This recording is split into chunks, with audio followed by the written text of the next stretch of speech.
when we step forward and we say, here I am, how may I be of service? The divine steps forward through us. Swami Shankarananda says, that's actually, if you want to be happy 24/7, do karma yoga. So if you're not happy 24/7, do karma yoga. And I'll share with you some of those traditional teachings. But I also want to acknowledge that recent research studies performed by Western social scientists and scientists bear this out as well. And so these recent studies show that meaning, purpose, connection, and fulfillment in one's life increase if one is of service. And so I'll say that again, that's exactly what the yogis have said for millennia, and recent research studies bear out. If you are looking for meaning, purpose, connection, and fulfillment in your life, be of service. It helps you directly connect with meaning, purpose, connection, and fulfillment. Good morning, welcome, 1,000 welcomes to you all. And we are meditating today. The topic is heaven on earth, desire to serve. And both of those phrases come from Swami Shankarananda. And so I'll just share with you immediately what he says about that. Have the desire to serve. If we all had the desire to uplift the world, this planet would certainly be heaven on earth. And so we're opening to allow ourselves to feel heaven on earth right now, right here, exactly where we are, exactly as everything is, as it is. And Swami Shankarananda is also telling us that the desire to serve helps it be so. It helps us realize directly and immediately in this body, this heart, this mind, this life, right now, for every listener, right where I am, if I have the desire to serve, that helps me live in this very moment in heaven on earth. And so as I was listening to Acharya Kashi, I was reflecting that the world goes through changes, and there are cycles of changes. And some of the greatest yogis were here during previous cycles of changes. So if you think about Ramana Maharshi, he was here during incredible cycles of change in the 20th century. And his life purpose was to share stillness. And so he just fulfilled his life purpose in the midst of the world going through its cycles of changes. He fulfilled his life purpose, which is to be stillness. Anandamayi Ma was also here during those great cycles of changes, and her life purpose was to be the energy of bliss and to help other people feel that energy of bliss as well. She just went straight to her life purpose. So whatever cycles of change the world is going through, your life purpose, it's the same. And in fact, it actually can help you have clarity and focus. It's sort of like, for this I came. And so if the world is going through cycles of changes, for you to allow it to help you turn within and to help you gain clarity about what is your life purpose. Everyone's life purpose is different. And so I just gave an example of two yogis who shared the energy of stillness, who shared the energy of bliss. But it might be someone's life purpose to be the emotional grandmother of the neighborhood. Equally important for the whole neighborhood. It might be someone's life purpose to be the emotional dad of the neighborhood. Equally important for the whole neighborhood. And so for each of us just to have this open-heartedness, and it involves being present and turning within and listening and asking the divine, what is most important to unfold through me and share through me right now? There will be an immediate responsiveness. And so for each of us, we're just, I'm here, how may I be of service? And this allows heaven on earth to be born in us. We don't have to wait. And so again, go back to that example. Ramana Maharshi, he was the energy of stillness in the midst of the cycles of change that the world was going through. Anandamayi Ma was the energy of bliss in the midst of the cycles of change that the world was going through. And so there doesn't need to be any delay. You don't need to wait for anything to change externally, but it's going within and listening and just inviting the divine to fully unfold and to share your life purpose. And your life purpose is unique to you. So no one but you can fulfill that life purpose. So there's a signature energy, frequency, vibration that the divine shares through you using your talents, your skill set, your body, your accent, your history, all of you. You are perfectly positioned to do the work that the divine would like to do through you. And again, this can be as simple as being an amazing neighbor, shoveling your neighbor's sidewalks when the snow comes, cleaning off your neighbor's car when the snow comes. Whatever it is, the divine will prompt you if you simply listen. And there is just this spirit of unfolding hopefulness, unfolding helpfulness that the divine continually unfolds through us. So I'm about to share some classic teachings from the yogic tradition and from some other traditions about how important it is to be of service, about how when we step forward and we say, here I am, how may I be of service, the divine steps forward through us. Swami Shankarananda says, that's actually, if you want to be happy 24/7, do karma yoga. So if you're not happy 24/7, do karma yoga. And I'll share with you some of those traditional teachings. But I also want to acknowledge that recent research studies performed by Western social scientists and scientists bear this out as well.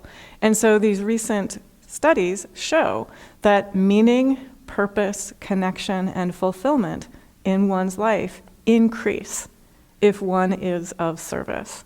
And so I'll say that again, that's exactly what the yogis have said for millennia, and recent research studies bear out. If you are looking for meaning, purpose, connection, and fulfillment in your life, be of service. It helps you directly connect with meaning, purpose, connection, and fulfillment. And so now a classic teaching from the Bhagavad Gita, and this is chapter 10, verse 9. Their hearts absorbed in me, their lives dedicated to me, enlightening one another about me, and ever revealing my glory in songs, meditation, and service. They lived in contentment and joy. And so service is one of the key elements that allows divine glory to share through you. And I want to be really clear, like this is very simple and practical. Like someone who was opening the door for our Sunday meditations a couple of weeks ago said, it was amazing. Love was opening the door through me. And so there's just this incredible gift that we receive as we step forward. And I would also say it's better to step forward not sort of saying, well, divine grace, when am I going to feel this amazing love flowing through me? So it's better and more helpful to you if you just step forward unconditionally and you say, here I am, how may I be of service? And you just allow love will open the door through you. And then later you might notice, oh, that was actually love opening the door through me. And you'll later be aware of the way this divine energy has been sharing through you. And so again, just allow your heart to be absorbed in the divine. Allow your heart to feel the energy of your spiritual ideal. And I'll give us just a moment to connect with that. Name your spiritual ideal. So it might be a spiritual quality like divine love, it might be joy, it might be kindness, it might be patience, it might be whatever your spiritual ideal is. Or you might have a teacher that you connect with. You might want to connect with the energy of Krishna or Buddha or Jesus, Saint Teresa, the Divine Mother, another teacher that you know and love. Let your heart be absorbed in that energy of your spiritual ideal, and let your life be dedicated to that energy of your spiritual ideal.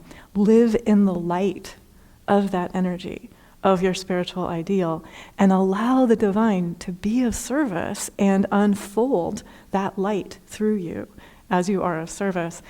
Welcome. I'm Swami Nityananda. If you are enjoying this talk, we invite you to like, share, and subscribe. We also invite you to subscribe to our free newsletter on Substack, available at the link below this video. Thank you for being the joy that you are. And the verse says, a natural byproduct of this is you will live in contentment and joy.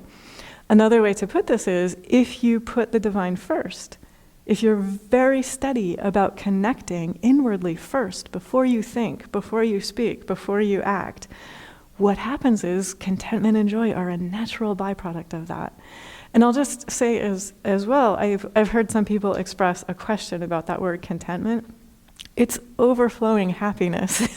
It's not boring. I know some people look at that word and they're like, oh, that sounds kind of boring. This contentment is overflowing happiness.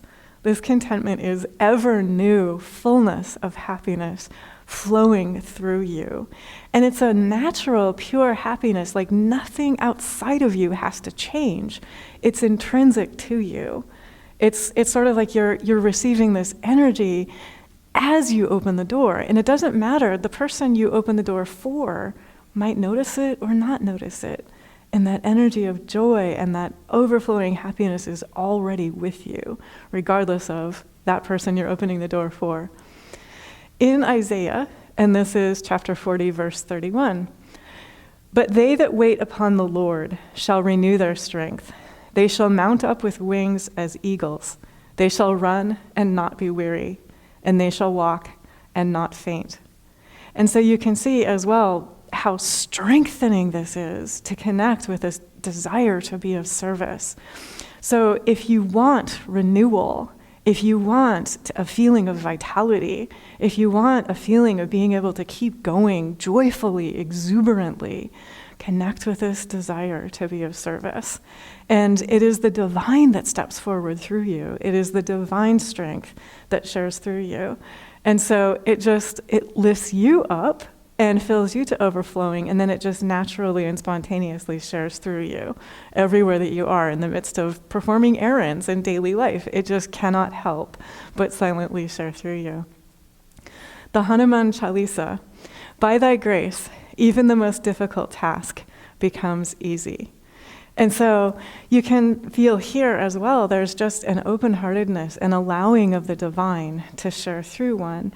One of the teachings in the yogic tradition is that we're all invited to be like Krishna's flute. And so that means like being empty and allowing the breath of God to flow through us. That's how a flute is able to make this beautiful music. And so that means we get to get rid of limited thoughts. We get to get rid of limited old energy. We get to get rid of limited impressions or limited identifications and simply say to the divine, I'm here. I'm willing to let go of anything that blocks the flow of this pure divine life energy through me. I'm willing to allow this harmony to flow through me. And that's more important than anything else. And so I'm here. I'm willing to transform. I'm willing to let the breath of the divine flow through me. There are many other teachings, but I think just for now I'll close by sharing one from Jesus. "The Father that dwelleth in me, he doeth the works." And that's from John chapter 14, verse 10.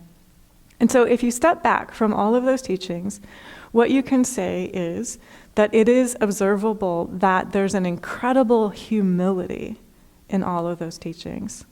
There is a willingness to allow the divine to be of service through one. So this is not the separate individual self walking up to someone and saying, you know what you need?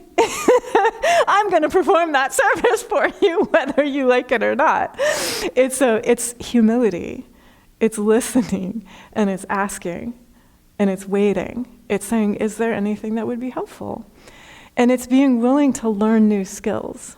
It's being willing to expand. And so you might show up thinking, okay, I intend on a human level to be of service in one way. And the divine might say, well, actually, what's most helpful is for you to learn a completely different skill set and be of service in another way. And so you'll be given the tools that help you transform, that help you be present, that help you be responsive, that help you be of service. In all of this, I'm about to share a couple of funny teachings from Swami Premananda and Swami Shankarananda, but all of this helps us with humility to be in contact with limitless divine strength always. And so you notice, as soon as we let go of our individual separate assumptions about what would be of service, and we just step forward and we say, okay, divine grace, what is of service? Here I am. Then there's boundless strength. There's boundless energy, and we'll be connected with whatever the resources are that help the divine to be of service through this. But it's the individual human is an instrument to be of service. And what's really doing the work is this vast, limitless field of love and light and energy and helpfulness. So just see if you can feel the difference. I mean, I'm actually inviting everyone to feel this in your body. Like, think of yourself as a separate individual self and think, like, I got to figure out this problem. I got to figure out what's wrong with this situation, and I got to be the one to fix it. It doesn't feel very good. I see people sort of like scrunching up their faces. And now say, okay, I'm letting go of the sense of separateness, and I'm opening to the field of infinite light and love and connection and support. Here I am. How may I be of service? I'm willing to do my part, totally, with joy, with nobility, with love, with awesomeness. And I know that all of this belongs to the field of infinite light and love and support. I can see people grinning, and there's just a change in everyone's energy. And so the next time you become aware of any issue or problem or concern or old energy pattern, remember to shift and open and connect with the infinite field of light and love and support and connection, and respond from that. So I want to be really clear about this. This is not denying that someone is presenting a concern. It's not denying that your friend is experiencing whatever they're experiencing. It's not denying whatever the changes are that your friend is experiencing. But it is saying, I choose the way of illumination. That's a phrase from the Bhagavad Gita. I choose to respond from infinite light and supreme love. And I am here with absolute joy and humility to allow that divine strength to share me, playing my part nobly and honorably, knowing that all of this belongs to the field of infinite light and love and support. And guess what happens then? You're back in that energy of joy. You're back in that energy of playfulness. And you're able to be connected with the light that is deep within the core. Your friend might be experiencing fear. They might be experiencing sadness. Whatever it is that they're experiencing, you're able to respond to it, but you are deeply connected with the light within them.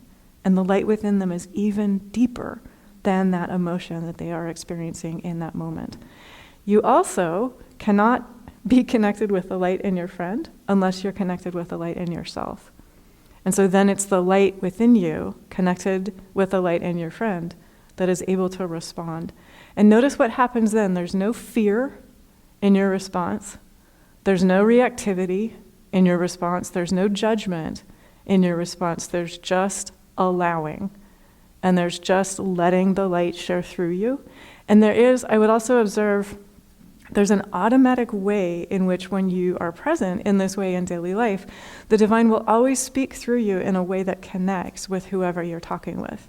And so this might be different, like if you're at the auto parts store getting windshield wiper replacement blades, you're going to talk to that person in a different way than you talk to the 2-year-old that you meet walking in your neighborhood. And you're going to talk to that person in a different way than you talk to your friend who just lost a friend, right? And the divine will always be able to help you tune in.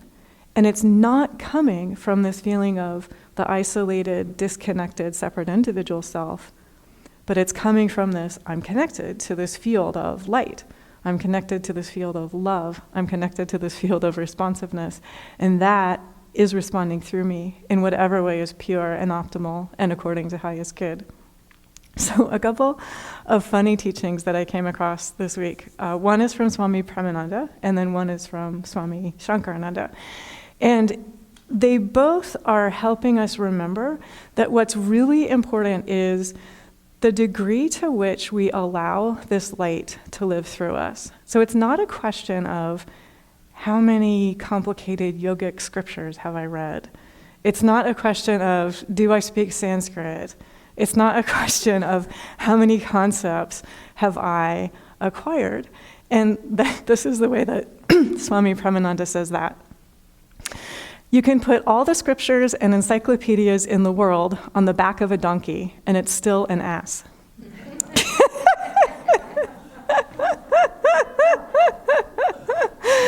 And so just know, it's always just how much humility can I exemplify? And of course, it's perfect to learn what the yogic teachings are. It's perfect to read the scriptures. It's perfect to dive deep into learning about the tradition. But always it's with this, how may I be of service? And I'm not trying to just carry this on my back, and I'm not clearly trying to be an ass about it as I learn. But instead it's always, here I am, how may I be of service? So whatever it is that I connect with spiritually, how may I allow that to help me focus on my life purpose? And how may I allow that to help me be here to be of service? So the next teaching, this one is from Swami Shankarananda that made me laugh. He's talking about the importance of discernment. And he's talking about the importance of unconditional love and total openness, but he's saying yes and discernment. And so what he says is there's only total openness with spiritual discernment, not openness to trash. And so there, like, if you want to put that, I'm going to actually give us an embodied way to practice this in a moment. But if you want to put that into practice, what you're always discerning is, does this strengthen me? So you're at the grocery store, you're in the produce department, you're standing in front of vegetables. If you ask, does this strengthen me? You will be guided to foods that are strengthening and nourishing and supportive for your body. You will be also guided away from foods that are not strengthening, nourishing, and supportive to your body. And so just ask, does this strengthen me? And this is true not only for food, but also news. Is the way in which I am engaging with news strengthening me? And I see someone said no.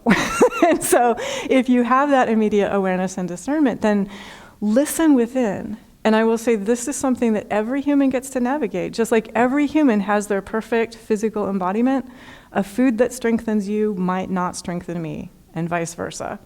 The way that you interact with news might be different than the way that I interact with news. And so this is why it's so important just to have this clarity. Ask your inner self, what would be most helpful? Not telling you not to be aware. Please be aware, please be present, please be engaged, please be responsive, please be an amazing citizen. And ask yourself, what would be most helpful in terms of how I am engaging with the news? And it might be as simple as doing an energy clearing for yourself after you read the news. It might be as simple as that. But listen and observe. The other thing is images, so like movies, also music. Is the way in which I am engaging with movies strengthening to me? Is the way in which I am engaging with entertainment and music strengthening to me? So too, in terms of like energy and information, is the way in which I am engaging in that strengthening to me? So I'm going to share with you a practice. This is a practice that comes from the yogic tradition, but it also is consistent with Taoist teachings and practices as well. And so I am putting one palm right on my solar plexus. The solar plexus is above the navel and below the rib cage. And then if you have the ability, I've put my other palm kind of facing outward on my back. If you have that ability, you're welcome to do that. And you're just inviting yourself to feel midway between your two palms. If your arms don't work in that particular way, that also is fine. You're just feeling into the center of your body right here at your solar plexus. And then you can keep your hands there or move them apart. But midway between those two palms, you're visualizing a golden, radiant ball of light. And so just visualize this warm, bright, radiant, dynamic, vibrant ball of light, ball of energy at your solar plexus. And the yogis teach us that this ball of light, this energy center, helps us to process, is our contemporary word, whatever it is that we are invited to process. And so, first of all, just see if you can visualize that golden ball of radiant light becomes more vibrant, it becomes stronger and clearer and more coherent. And so there are beneficial effects for your digestive organs. There's beneficial effects for the spleen, the stomach, the pancreas, the liver, the gallbladder, the small intestine, the large intestine. And just see if you can feel your whole digestive system and your whole elimination system vibrant and healthy, filled with dynamic, radiant energy. And so one of the realizations here is that by grace of this golden, vibrant energy at my core, my body is able to take in the nourishment, the energy, the deliciousness of the strengthening food that I eat. And by grace of this vibrant golden ball of energy, I'm able to let go of any waste. So anything that is not strengthening, my body comfortably and optimally lets it go.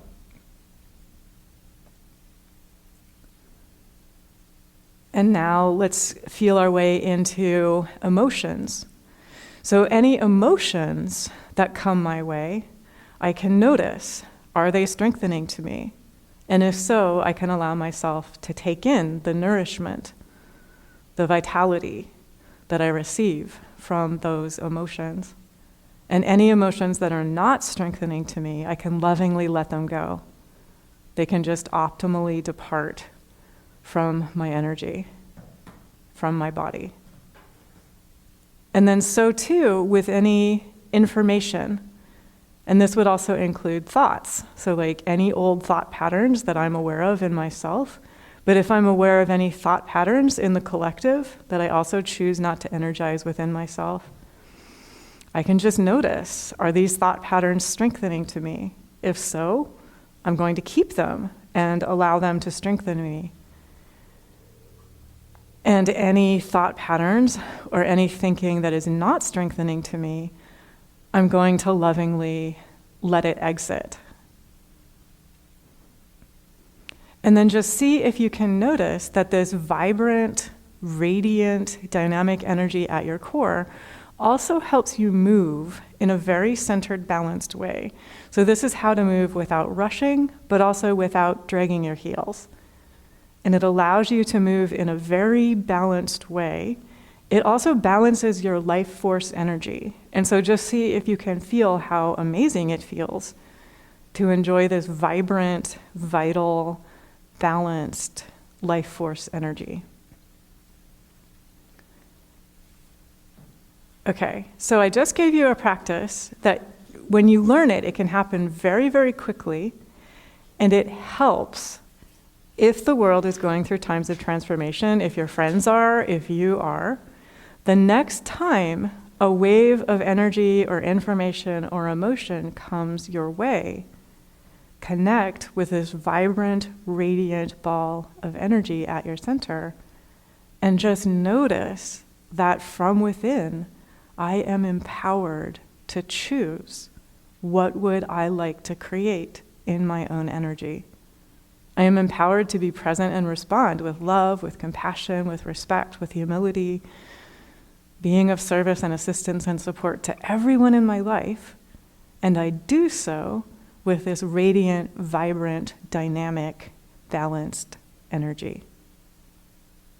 And so notice then as well, there's a natural feeling of confidence. There's a natural feeling of, what's the right way to put this? Like you have just so much energy to share that you're almost able to be insouciant about it. You're almost able to be carefree about it. And so then you're back in this energy of joy. You're back in this energy of playfulness. So life becomes so much more fun for you.